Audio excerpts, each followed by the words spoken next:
Imagine buying a powerful V8, that deep rumble, that effortless acceleration, that feeling that your engine could outlive the car itself. Now imagine hearing a faint ticking sound one morning. You ignore it.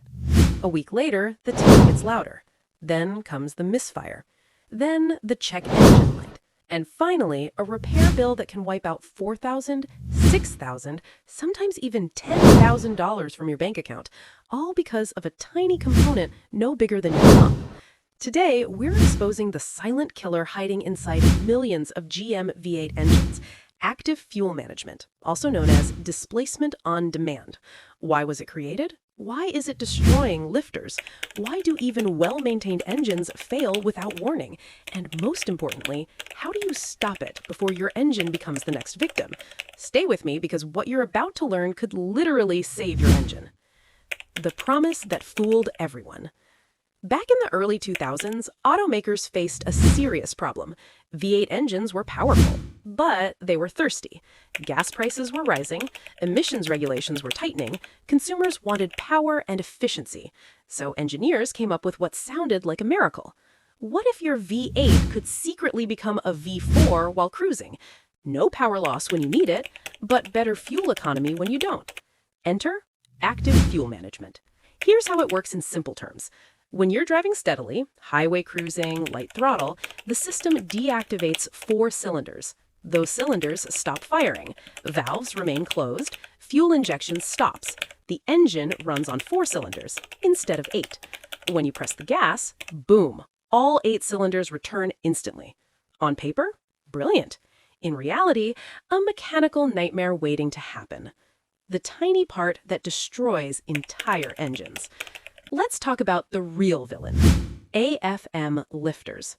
Unlike traditional lifters, AFM lifters are complex hydraulic devices with locking pins inside them. When AFM activates, oil pressure moves the pins, the lifter collapses, valves stop opening, cylinder shuts down. When you need power again, oil pressure changes, pins lock back, valve movement returns. Sounds precise, right? It has to be, because if that tiny pin fails, your engine is in serious trouble. Why AFM lifters fail and why it happens so often. Here's the uncomfortable truth.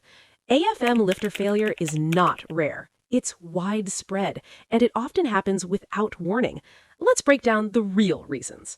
Number 1, oil starvation, the silent assassin. AFM lifters rely heavily on perfect oil pressure, but modern engines run thinner oils for efficiency.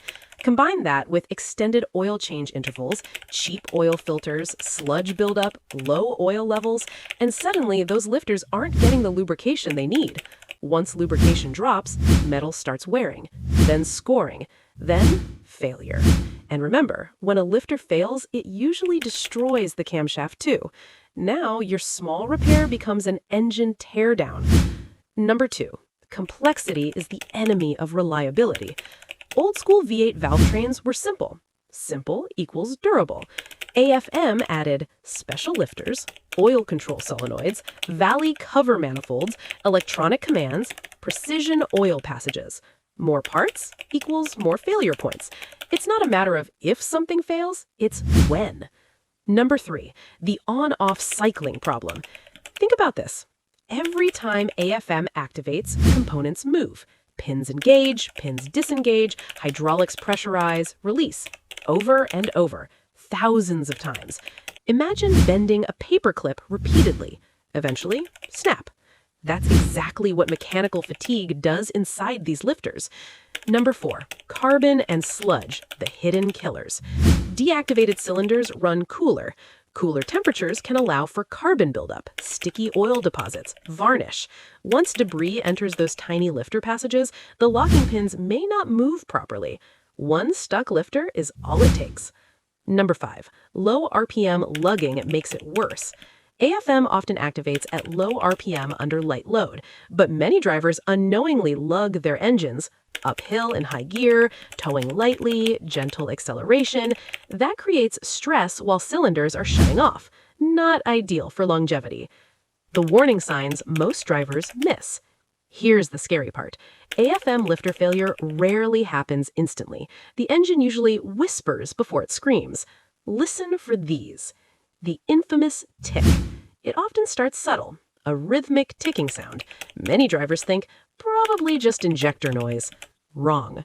If the tick grows louder, investigate immediately.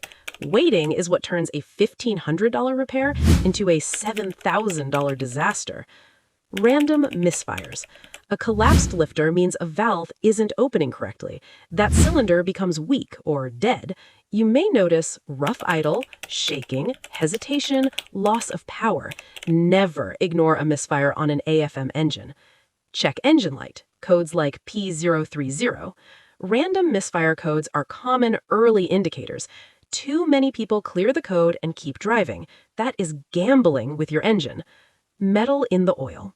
When lifters fail, metal travels through bearings, through oil passages, through everything. At that point, repairs escalate quickly. Which engines are most affected? While AFM appears in several engines, the most commonly discussed include 5.3-liter V8, 6.0-liter V8, 6.2-liter V8. Found in popular vehicles like Silverado, Sierra, Tahoe, Suburban, Yukon, Escalade, Camaro, some Corvettes. Not every engine fails, but enough have failed to make this a well-known issue among mechanics. Ask almost any experienced GM technician, they've seen it many times. Why some engines fail early and others don't? You might wonder, if AFM is so bad, why do some engines hit 200,000 miles? Great question. It usually comes down to maintenance and driving style. Engines that survive tend to have owners who change oil frequently, not the factory interval, use high-quality synthetic oil, avoid cheap filters, don't lug their engines, warm up properly, investigate noises early. Meanwhile, neglected engines often become statistics. The repair that shocks owners.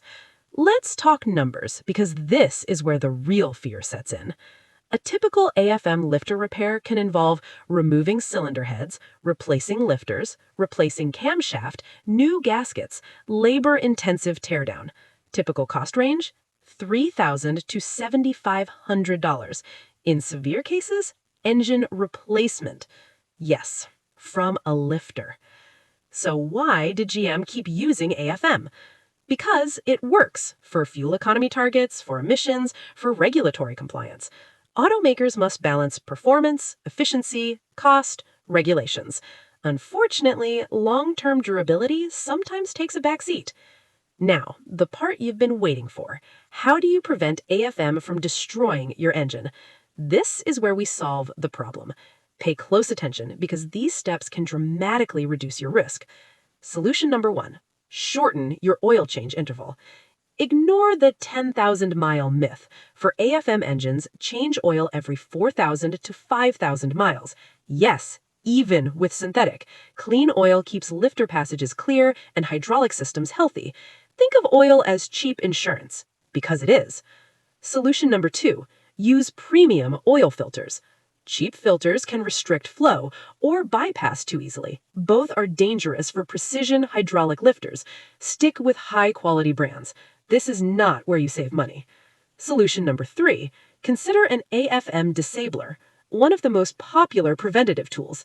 These plug into your OBD port and keep the engine running on all 8 cylinders. No cylinder shutdown, no lifter cycling, no repeated mechanical stress. Many owners report smoother driving, too. Fuel economy may drop slightly, but compare that to a $6,000 repair. Easy decision. Solution number 4. The permanent fix. AFM delete. This is the gold standard. Mechanics remove AFM components entirely and convert the engine to a traditional valve train. It typically includes standard lifters, new camshaft, valley cover change, ECU tuning. Yes, it costs up front, but many enthusiasts see it as bulletproofing the engine, especially if the lifters are already being replaced. Do it once, stop worrying forever. Solution number 5. Don't ignore early sounds. The worst mistake you can make is waiting. Engines rarely self-heal. If you hear ticking, investigate immediately. Catching a failing lifter early can save thousands. The biggest myth about AFM. Let's destroy it right now. If my engine hasn't failed yet, it won't. False. Many failures occur suddenly around 70K miles, 90K miles, 120K miles, often just outside warranty, exactly when owners least expect it. Should you avoid AFM vehicles entirely? Not necessarily. Millions are on the road running fine. The key is awareness. Buying used? Listen carefully. Check service records, scan for misfires. Better yet, have a mechanic inspect it. An hour of inspection can prevent financial pain. A mechanic's perspective. Talk privately to technicians and you'll hear the same pattern. When an AFM lifter collapses, the owner is always shocked. Why? Because the vehicle often drove perfectly, until it didn't. No dramatic lead-up, just failure. The future? Has this been fixed? GM introduced dynamic fuel management on newer engines. Instead of shutting off the same 4 cylinders, it can deactivate multiple patterns. Smoother, more advanced. But remember, more complexity rarely means less risk. Time will tell how these systems age. Final warning and final advice. If you remember nothing else from this video, remember this. AFM lifter failure is expensive, but often preventable. Do the simple things. Change oil early, use quality filters, pay attention to noise, consider disabling AFM. Act fast when symptoms appear, because once metal starts moving through your engine, the clock is ticking. That quiet ticking sound? It's not harmless. It could be the beginning of one of the most expensive repairs your V8 will ever face. But now, you know what most drivers don't. You know what to watch for, you know how to prevent it, and most importantly, you know how to protect the engine you worked hard to afford. So the next time you hear someone brag about their fuel-saving V8, ask them one question. Have your lifters checked lately? You might just save them thousands.